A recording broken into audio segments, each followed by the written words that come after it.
I think it's a monkey. Let me show you.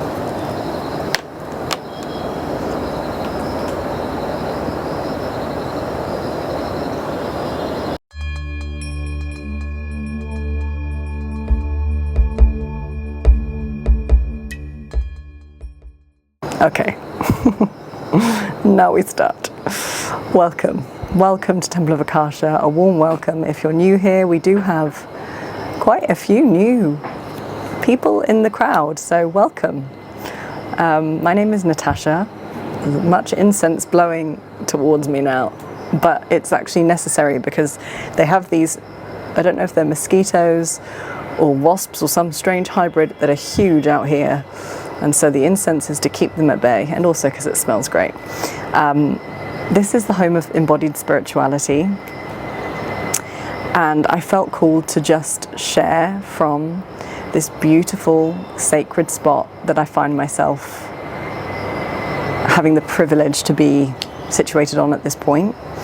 I have just completed a retreat, a seminar, a long seminar with my fiance's spiritual school in a beautiful space nestled east of Rishikesh in the mountains, in the luscious mountains, overlooking the Ganga.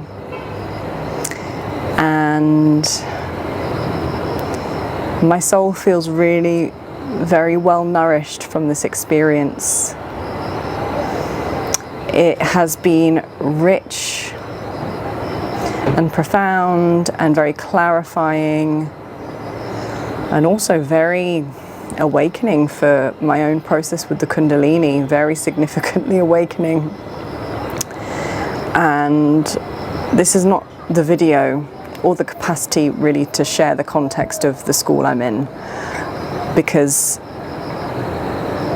the being who established this school, this stream of spiritual teaching, is not just any guru, it's not just any teacher, not just any master even, but that's a story for another day, because it really deserves careful explanation, and I'm not even sure I'm the person to share that story, that profound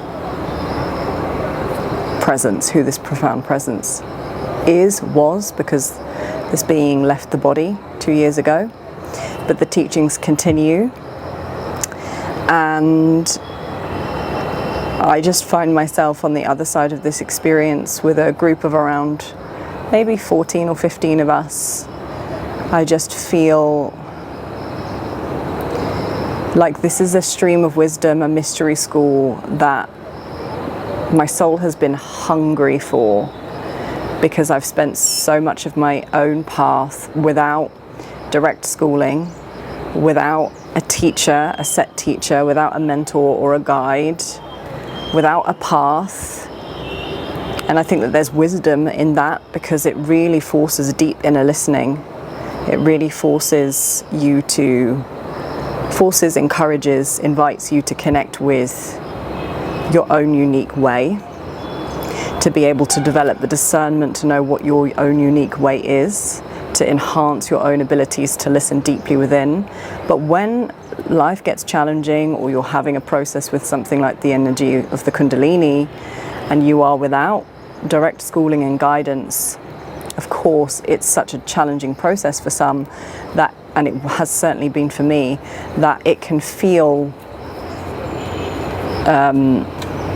as though we've been abandoned. It can bring up abandonment wounds, it can bring up a deep sense of victimhood, victimization.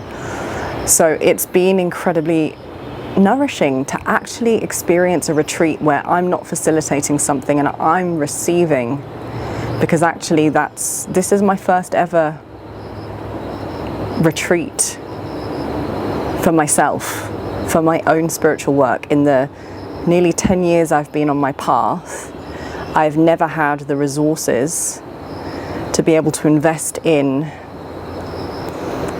a retreat, or rather I've never allocated the resources to invest in a retreat for myself spiritually, where I could completely switch off and completely just focus on my process, which has been a deep longing for me.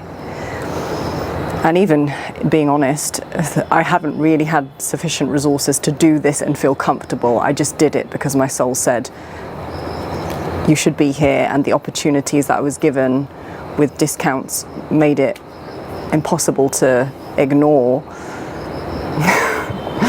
And as always now, I find myself, as always up until this point anyway, I find myself now not knowing how more income, more material support will come beyond the end of this trip. But I know why I came here. It was the right thing to do for my soul. And it's been very profound to be enriched by teachings and beings that really understand what I feel at a deep level, and to have it reflected back to me that our highest spiritual task on earth at this time is our vibration. Our highest contribution is our vibration. It's our embodiment. It's the consciousness from which we enact everything we do. I really feel that that is our highest act of service, beyond anything physical. And in the world we're currently living in, with the events that are unfolding on earth at this time, many people will hear that and say, well, that's bypassing, and that's denying the suffering, and it's denying the all. And I understand, because I've also felt very torn between this sense that I can't avoid what's happening. There is suffering everywhere. How can I focus on my consciousness when there's so much going on in the world? And then I'm also sort of straddling another stream of knowing, a deep knowing, that this world is a manifestation of something deeper, of something unseen, of the subtle dimension of our consciousness, and that how we shift within ourselves directly influences and impacts the all. We can't actually create sustainable, lasting change on earth if we do not just change and integrate within ourselves. And being here has just reminded me that it is a real act of service to be so devoted to the knowing that we are all connected, to be so devoted to the knowing that this world is being starved of love, being starved of truth, being starved of deep embodied wisdom. It's being starved of harmony. And so when we start to cultivate those qualities within ourselves, we are in a much better position to be able to emanate that into the web of life, to impact those around us positively, to see with more clarity, to be moved from the will of the divine, from the flow of creation, and not from fear, not from reactivity, not from meeting fire with fire, which will only ever perpetuate the cycles of suffering on earth. We have to now exalt ourselves to a higher vantage point. And I recognize that to those who are really in the depths of suffering or experiencing profound challenge, that insight, wisdom, access to that state is not always available. And yet, as I've been reminded of here, there has been suffering on this earth for a long time. There is suffering always everywhere. And if we are so focused on the suffering, which I have been recently, I've really been so almost feeling like I'm being pulled in a million different directions. My heart broken by how much is happening on earth. What's happening? The forces behind what's happening. Knowing how insidious and disconnected and severed those forces and energies are from the heart of the divine, from the heart of love. Feeling so pulled, like, how do I help? What can I do with my own individuation? How can I contribute? What can I give to try and create some change? And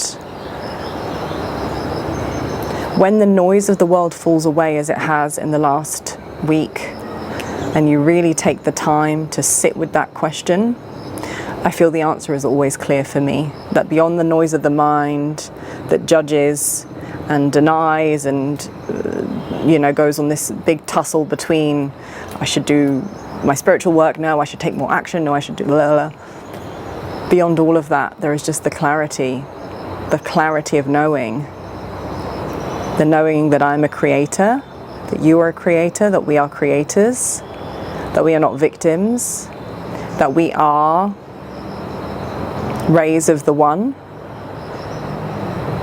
that this world is a consequence of the unseen. It is a consequence of consciousness. It's not causative. It's not a causation and effect. The world happens and then we're affected by it and we have to respond. No. And I feel that wisdom is always available to us if we really lean in and listen, that nothing changes if we don't change. Innumerable wise beings have said this before me. I think every heart on the earth knows this deep within, but it can be very difficult to live from that space. But this retreat has really even shown me all the ways in which I still sometimes look, even in my own inner work process, where I still feel I'm doing the work, to go within, to become more self-aware. I can still see how even my self-work process can be tainted by the lens of only seeing suffering, only seeing what I might feel as challenge or resistance. And how actually there is another lens of perception available, and that is to come into the work of integration and returning to wholeness and go straight to love, to work with light, as we have been here, working with these really high vibrational principles of light, we've been working so in such a sublime way, weaving the etheric plane, making it pregnant with the sacred, with devotion, with a deep marriage to the divine, in such a way that's been so palpable that when I've stood in the spaces that we've been working in two main spaces, the Kundalini is immediately, because she feels the energy of union, and she wants to rise into the holy marriage. She wants to be at one with Shiva. She wants to come into this space of wholeness once again, and the field that we weave makes that union within ourselves with the divine possible. And that's been so clear to me this week. And so my own inner impulse to move towards union, my soul's impulse to move towards union in this life, whatever insight I've had about that up until this point, has only been further clarified by this retreat. And it's been a very beautiful shift to work in such a gentle, delicate way with the etheric, because a lot of my work is with rewilding sometimes, because I work very strongly with the feminine principle. I see that we need spaces to emote, to move, to release. And this work that we've been doing here has really been showing me that there is a real need also to temper the wildness of the feminine with a real gentle and very subtle weaving with the etheric, and with those very subtle dimensions of experience that really inform the physical. So when you work at that level with the etheric, when you are using visualizations, working with light, when you are moving the body in certain ways that allow you to connect to the stream of creation, to the current of creation that is actually moving all things, when you start to lean into the subtle in that way, you start to not only know within your mind, but you see, feel and sense your creatorship, your ability to create. You feel, I am in this moment as I chant this mantra, as I move in this way, guided by the field, guided by what feels, almost effortless. I'm being moved by the current of creation. when it comes from that level, you sense that you are weaving something intentionally in the etheric that will be made manifest. And then you become acutely aware that this is ultimately how we create all things on earth. So what are we weaving every moment of every day with our thoughts, with our movements, with our actions, with our focus? And I've also been reminded, although I work with mantra often, I've been reminded of the profound impact of mantra. And I've been really on a journey this year of deepening in my connection to sound. I've recently undertaken a sound ceremonialist training to support myself to bring through soul songs, ikarus, through light language, and even playing instruments in a way that's really guided by the divine. And that process has really awakened my connection to the subtle field of sound, vibration, frequency, energy in a much more acute way. But this retreat has even deepened my connection to that dimension even more strongly, recognizing the absolute wisdom and power of mantra. It's just been so beautiful.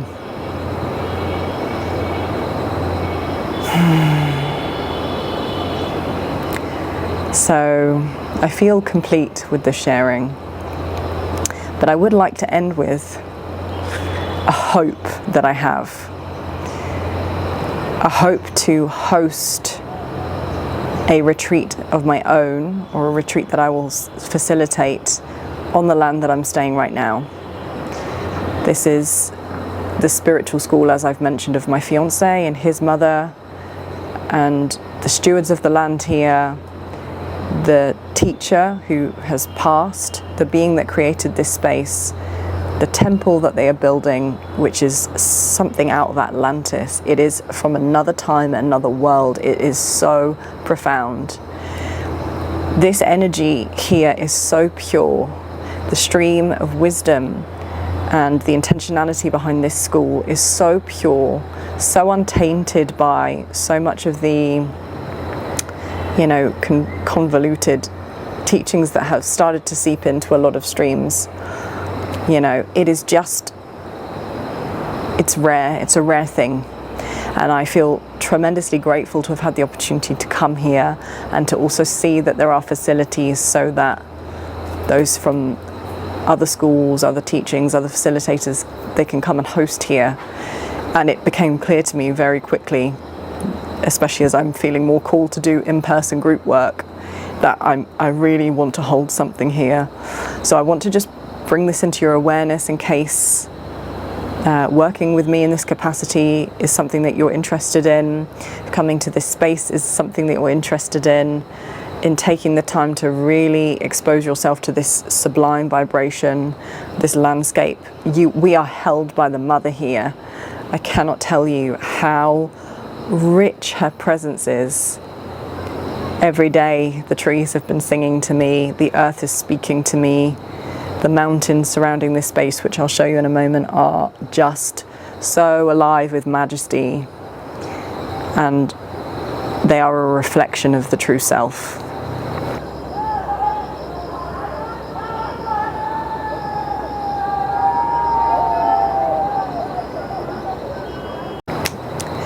And I feel that has awakened so much in me, and I really want to share this experience with those that feel called to join me. So my intention, I'm speaking to the facilitator of the school today, my intention is to host a 1-week retreat here east of Rishikesh, northeast of Rishikesh, sometime in March. It will, I believe, be towards mid or end of March. Dates will be confirmed when everything else is arranged. And my understanding is that this space can hold a large number of people, I believe up to 30. And my intention is to make this as excessively priced as I can, in a way that honors my contribution and the work that will go into creating this experience, but also so that a large number of us can gather and do this spiritual work together. Because that's something that's become incredibly apparent to me on this retreat, that there is nothing more powerful, there is nothing more enriching for the soul and for the earth and for the divine than when we come together intentionally as groups, as equals, with our eyes and focus on love and truth and peace, harmony, justice, the elevation of consciousness. I can't tell you, it makes the soul sing. It makes the soul sing, it makes the land sing. It's like every realm and dimension, bar those that don't want that for humanity, are just singing.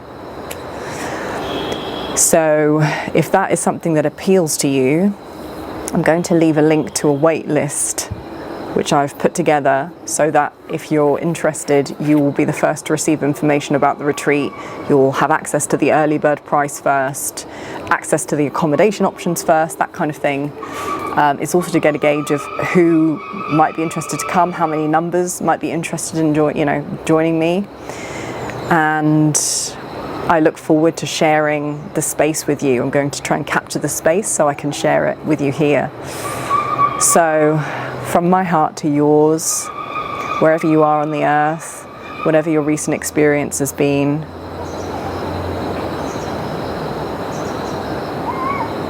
I hope that you too, through this sharing, through even just the energy around me, through the experiences you continue to have, remind you of the light within, and that you, no matter what is happening within yourself, within this world, you never falter from focusing on cultivating and strengthening that light. Because that is the light that will change the world. Your light will change the world. I'm sending so much love and so many blessings and the highest of wishes for everyone here and beyond, for all life on earth. Namaste.